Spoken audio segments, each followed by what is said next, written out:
Hey everybody, I'm Mike DeSepoli. Welcome back to the Ask the Advisor show, brought to you by Heritage Financial Advisory Group.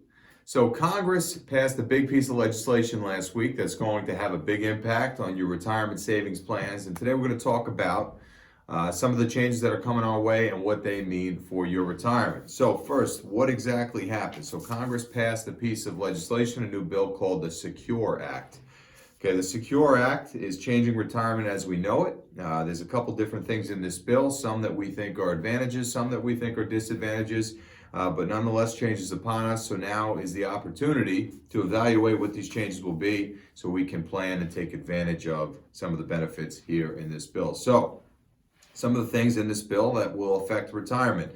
Number one, they are encouraging small businesses to start retirement plans and put their employees in what they call auto enrollment, which means if a new employee becomes eligible for the retirement plan, instead of having to opt into the plan, they'll automatically be enrolled. The belief behind this is they'll encourage more people to participate in retirement plans, which will make for better retirement prospects for them one day when they reach retirement.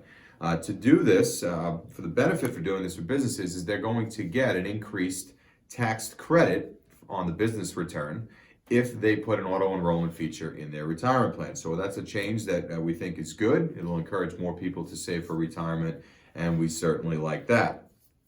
Another change that we see as a big positive is they are increasing what we call the required minimum distribution age. So just a quick tutorial on this. If you have a retirement account, at the point that you reach age 70 and a half under the old law, you had to start taking distributions from your retirement account if you had not started already to that point. The Secure Act now pushes the age back from 70 and a half to 72. So for those of you that reach 70 and a half, don't yet need to touch your retirement funds. You just bought another year and a half before you'll be required to start taking some of that money out. So allows your money to continue to grow, tax deferred for a longer period of time, and we like that. Another provision that they added that borders around that age 70 and a half number is about contributions. So under the current law, you could no longer contribute to IRAs and retirement plans beyond age 70.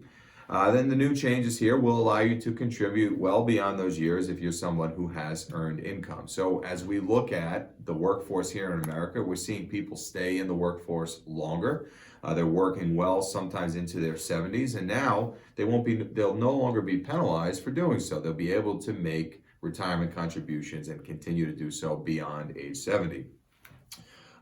This other part of the plan allows for 401k plans to introduce new investment vehicles called annuities. Okay, currently it's few and far between that you see annuities in 401k plans.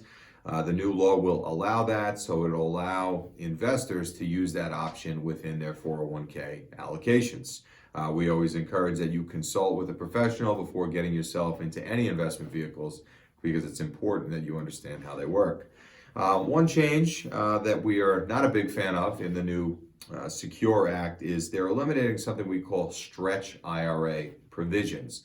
So under the old law, if let's say that you inherited an IRA from one of your parents who passed away, you could then operate that IRA based on your age and your lifespan. However, with the new law, they're going to require that participants empty out those IRAs in a much quicker fashion. So what that will provide for is people who inherit retirement accounts will have to empty those accounts much sooner. They are not going to be able to stretch this out for their entire lifetime, but rather they will have a 10-year window in which they will have to deplete that retirement account.